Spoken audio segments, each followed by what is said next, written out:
Hello, good morning students.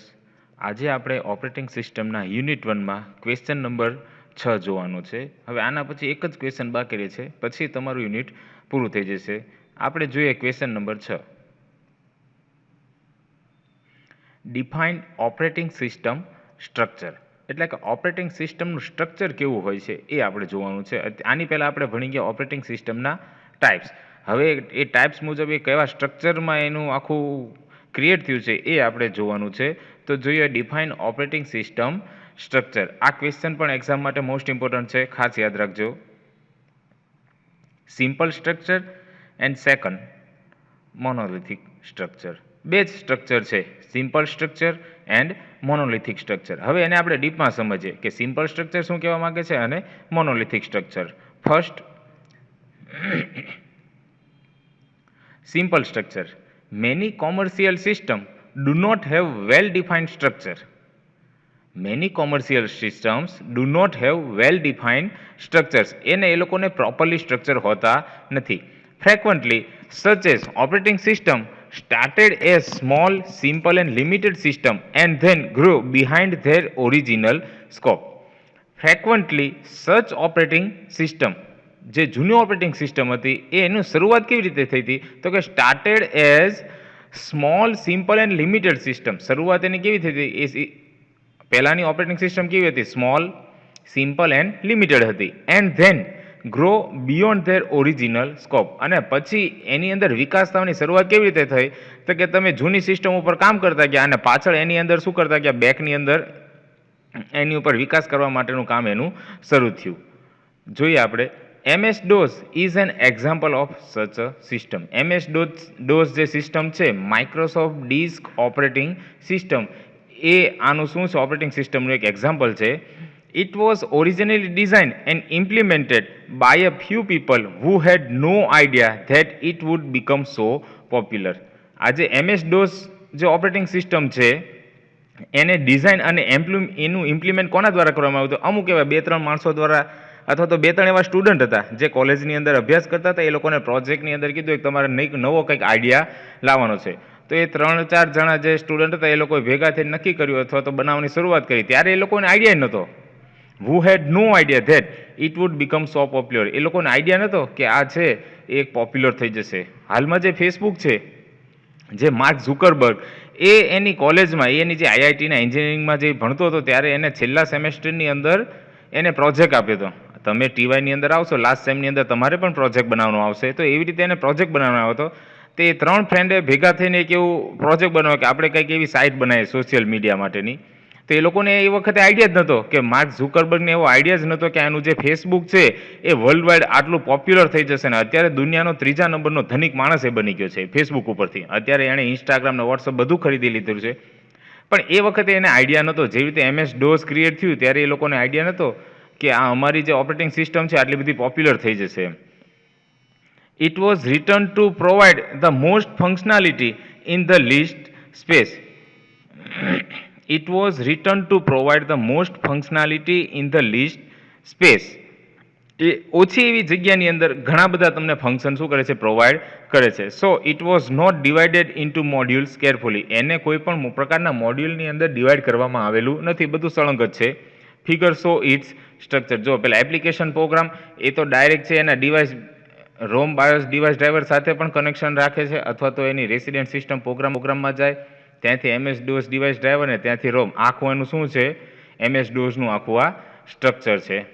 MS-DOS એટલે કે Microsoft disk operating system, અને રોમ એટલે રીડ ઓનલી મેમરી, અને બાયોસનું ફૂલ ફોર્મ છે બેઝિક ઇનપુટ આઉટપુટ સિસ્ટમ. ખાસ યાદ રાખજો, બેઝિક ઇનપુટ આઉટપુટ સિસ્ટમ. આ 1 માર્કના ક્વેશ્ચનમાં ઓબ્જેક્ટિવમાં અથવા MCQમાં તમને આવી રીતે પૂછાઈ શકે. રોમનું ફૂલ ફોર્મ એ તો તમને આવડતું હશે, FYમાં તમે ભણી ગયા છો. બાયોસનું ફૂલ ફોર્મ છે basic input output system. In MS-DOS the interface and the level of functionality are not well separated. Microsoft disk operating સિસ્ટમની અંદર એનો ઇન્ટરફેસ અને એનું લેવલ, એના જે ફંક્શનનો ઉપયોગ કર્યો છે એ બધાને વ્યવસ્થિત રીતે સેપરેટ કરવામાં આવેલા નથી.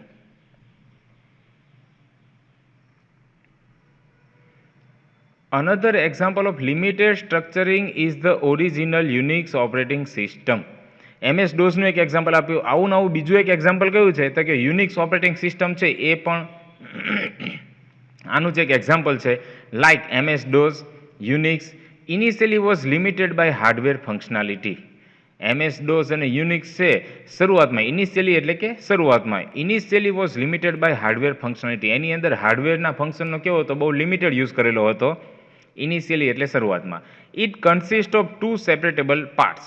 એની અંદર 2 હાર્ડવેરના પાર્ટ્સનો સમાવેશ થતો હતો. First the kernel and the second system program. 2 પાર્ટ્સની અંદર એને સેપરેટ કરવામાં આવ્યા છે. કયા કયા? The kernel and the system program. The kernel is further divided into a series of interface and device driver which are expanded later on. Kernel 2 પાર્ટની અંદર એને ડિવાઈડ કર્યા, કર્નલ અને સિસ્ટમ પ્રોગ્રામ. હવે ફરીવાર હજી શું કર્યું તો કે કર્નલ ઇઝ ફર્ધર ડિવાઇડેડ. ફર્ધરનું ગુજરાતી થાય ફરીવાર. કર્નલને ફરીવાર શેમાં ડિવાઈડ કરવામાં આવ્યા તો k into A series of interface. એને જે પ્રમાણે જરૂરિયાત પડતી હોય એવા એવા અલગ અલગ પાર્ટની અંદર એને ડિવાઈડ કરવામાં આવ્યા. And device driver which are expanded later on. કર્નલના અંદર અલગ અલગ એના ઇન્ટરફેસ મુજબ પાર્ટ કર્યા અને એના ડિવાઇસ ડ્રાઈવરના પાર્ટ કર્યા. Which are expanded later on અને એને પાછળથી શું કરવામાં આવ્યું? એક્સપેન્ડ એટલે કે એનો વિસ્તૃત કરવામાં આવ્યો, એનો વિકાસ કરવામાં આવ્યો પાછળથી.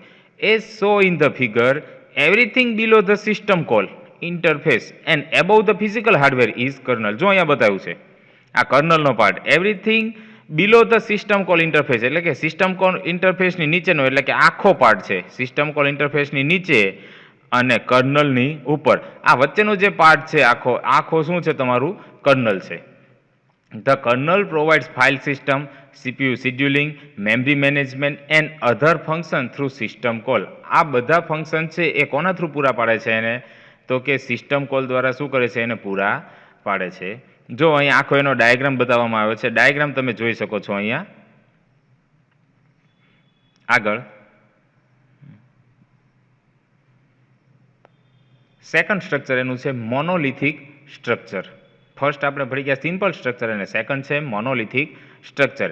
In this approach the entire operating system runs as a single program in kernel mode. આ એપ્રોચની અંદર ઓપરેટિંગ સિસ્ટમ કેવી રીતે કામ કરે છે કે કર્નલની અંદર કામ કરે છે પણ એક આખો પ્રોગ્રામ છે એવી રીતે કર્નલની અંદર શું કરે છે? કામ કરે છે. The operating system is written as a collection of procedures linked together into a single large executable binary program. Operating system is written. Operating સિસ્ટમને કેવી રીતે રાઇટ કરવામાં આવ્યું છે? એનું પ્રોગ્રામિંગ કેવી રીતે કર્યું છે તો કે કલેક્શન ઓફ પ્રોસિજર, અલગ અલગ પ્રકારની પ્રોસિજરનો ઉપયોગ કરે અને બધાનું એક ભેગું કરીને એક કલેક્શન આખું એનો સંગ્રહ કર્યો છે. Link together into a single large executable binary program. અને દરેક પ્રોસિજરને એકબીજા સાથે લિંક કરેલી છે અને લિંક કરીને એને એક આખો EXE ફાઇલ બનાવી છે. કેવા તો કે બાઇનરી પ્રોગ્રામની આખી એક EXE ફાઇલ બનાવીને એને શું કરવામાં આવે છે? રન કરવામાં આવે છે. The components of monolithic operating system are organized haphazardly. haphazardly નું ગુજરાતી થાય અવ્યવસ્થિત રૂપે. જો અહીંયા બધું છે કાંઈ ફિક્સ આડેવડું જ્યાં ઈચ્છા થાય ત્યાં એને કનેક્શન આપેલું છે. એટલે haphazardly નો મિનિંગ શું થાય? અવ્યવસ્થિત રૂપે. ફરીવાર જોઈએ. The component of monolithic operating system are organized haphazardly and any module can call any other module without any reservation. Monolithic સ્ટ્રક્ચરની અંદર જે કંઈ પણ કમ્પોનન્ટ છે એ બધાને ઓર્ગેનાઇઝ કેવી રીતે કરેલા હોય છે? અવ્યવસ્થિત રૂપે. જે રીતે તમને જ્યાં દેખાય ત્યાં એને કનેક્શન આપેલું હોય છે. ઓર્ગેનાઇઝ હેપીઝેડલી એન્ડ એની મોડ્યુલ અને કોઈ પણ module can call any other module. કોઈ એક મોડ્યુલ બીજા કોઈ પણ મોડ્યુલને કોઈ પણ જાતના રિઝર્વેશન વગર શું કરી શકે છે? એને કોલ કરી શકે છે. Similar to other operating system, application in monolithic structure are separated from the operating system itself. Similar to other operating system, બીજી કોઈ ઓપરેટિંગ સિસ્ટમમાં આપણે જોઈએ તો એપ્લિકેશન ઇન મોનોલિથિક સ્ટ્રક્ચર, બીજી કોઈ ઓપરેટિંગ સિસ્ટમની સામે મોનોલિથિક સ્ટ્રક્ચરની અંદર જે એપ્લિકેશન હોય છે એની વાત કરે છે. Are separated from the operating system itself. એ કોઈ પણ એપ્લિકેશન છે ઓપરેટિંગ સિસ્ટમથી કેવી હોય છે? સેપરેટ હોય છે. એટલે કે હાલમાં આપણે કોઈ પણ સોફ્ટવેરનો ઉપયોગ કરીએ છીએ એને ઓપરેટિંગ સિસ્ટમ દ્વારા તમે એને કંટ્રોલિંગ થાય છે પણ એ એપ્લિકેશન કાઢી નાખો, તમે રિમૂવ કરો તો ઓપરેટિંગ સિસ્ટમને કંઈ ફેર પડતો નથી. એટલે કે છે કે સેપરેટ કોનાથી હોય છે? ઓપરેટિંગ સિસ્ટમથી એ કેવી હોય છે? સેપરેટ હોય છે. That is the operating system code runs in a privilege mode.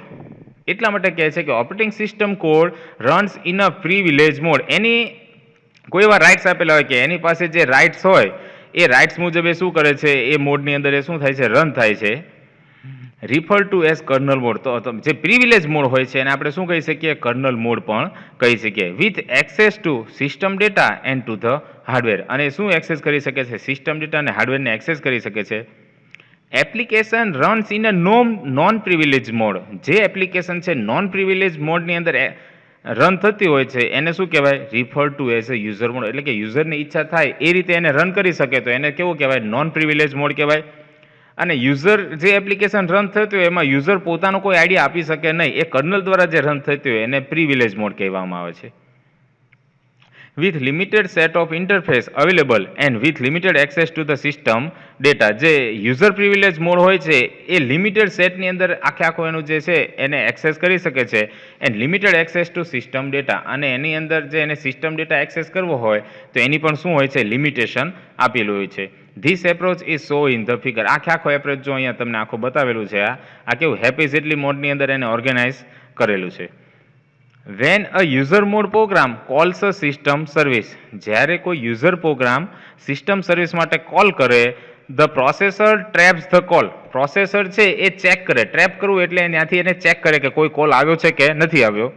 And then switch. એ જે કોલ ટ્રેપ કરે અને પછી એ કોલને શું કરે છે, સ્વિચ કરે. સ્વિચ કરવું એટલે અદલા બદલી કરે. શેમાં અદલી બદલી કરે, તો કે switching the calling thread to kernel mode. એ જે કોલિંગ થ્રેડ એ યુઝર થ્રુ જે કોલ આવ્યો હોય એને કર્નલ મોડની અંદર શું કરે છે, સ્વિચ કરે છે.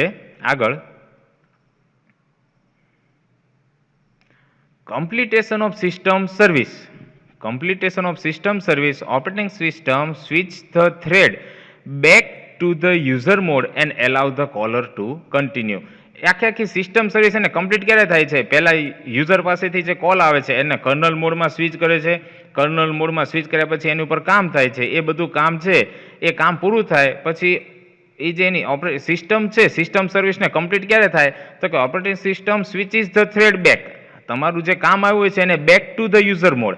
કર્નલ મોડમાંથી વળી પાછું એને શેમાં બેક કરે છે, યુઝર મોડની અંદર. And allow the caller to continue. અને આવી રીતે કોલરને શું કરે છે, રિક્વેસ્ટ માટે કન્ટિન્યુ આપે છે કે ભાઈ તમે તમારી જે રિક્વેસ્ટ હોય એ મોકલાવો, અમે અહીંયા કર્નલ મોડમાંથી રિક્વેસ્ટ તમારી ફૂલફિલ કરીને વળી પાછા યુઝર મોડની અંદર એને ટ્રાન્સફર કરી દઈશું. The monolithic structure does not enforce data hiding in operating system. Monolithic structure છે એ ઓપરેટિંગ સિસ્ટમની અંદર ડેટા હાઇડિંગનું કોઈ પણ પ્રકારનું ચોક્કસ તમને આપતું નથી કામ, કે ભાઈ આવું કામ થશે જ એવી કોઈ ચોકસાઈ તમને પૂરી પાડતું નથી. It delivers better application performance. તમને એપ્લિકેશનનું સારામાં સારું પરફોર્મન્સ પૂરું પાડે છે. But extending such a system can be difficult work because modifying a procedure can introduce bugs in seemingly unrelated part of system. But extending such a system. પણ આવી કોઈ સિસ્ટમને તમારે જો એની અંદર એક્સટેન્ડ એટલે કે એની અંદર કાંઈ વધારે સુધારા કરવા હોય તો કેન બી ડિફિકલ્ટ વર્ક. તો એ તમારું કામ કેવું થઈ જાય છે, ડિફિકલ્ટ, અઘરું બની જાય છે. શું કામ? Because modifying a procedure. તમે કોઈ પણ પ્રોસિજરને મોડિફાઈ કરો કે ઇન્ટ્રોડ્યુસ બગ્સ. બગ્સનું મિનિંગ અહીંયા તમે એરર એવી કરી શકો. કોઈ પણ પ્રોસિજરને તમે મોડિફાઈ કરો તો એની અંદર ઇન્ટ્રોડ્યુસ એટલે કે એરર આવવાની સંભાવના વધી જાય છે. In seemingly unrelated part of the system. Seemingly એટલે કે તમને ચોક્કસ દેખાય કે આ જે અનરિલેટેડ પાર્ટ્સ ઓફ સિસ્ટમ, સિસ્ટમની સાથે કોઈ રિલેટેડ પાર્ટ ન હોય એ પ્રકટ રૂપે એટલે કે વ્યવસ્થિત તમને દેખાય કે ભાઈ અહીંયા એરર આવવાની સંભાવના છે. અહીંયા આપણો આ ક્વેશ્ચન નંબર 6 પૂરો થાય છે. આની લિંક પણ તમે સાચવીને રાખજો. આ લિંક પણ તમને ક્યાંય પબ્લિકમાં જોવા નહીં મળે એટલા માટે સ્ટોર કરીને રાખજો. નેક્સ્ટ ગમે ત્યારે તમારે જોવું હોય તો એ લિંક ઉપરથી તમે આ ફરીવાર આ વિડીયોનું રિવિઝન પણ કરી શકો છો. હજી ફરીવાર કહું છું, આખો ક્વેશ્ચન છે એ તમારી બુક્સની અંદર લખી લેજો. લખ્યા પછી ના સમજાય તો જ્યારે પણ આવો ત્યારે બુક્સમાંથી લખેલું હશે તો જ સમજાવવામાં આવશે, નહીં તો નહીં સમજાવવામાં આવે. આના પહેલાંના આગળના ક્વેશ્ચન 5ની PDF બાકી છે, એ પણ હું ગ્રુપમાં તમને શેર કરી દઈશ. હવે આપણો લાસ્ટ ક્વેશ્ચન એક બાકી રહે છે, એના પછી આપણું આ યુનિટ પૂરું થાય છે. બરાબર છે? એટલે જે હજી સુધી ના લખ્યું તો ક્વેશ્ચન તમારા લખી નાખજો.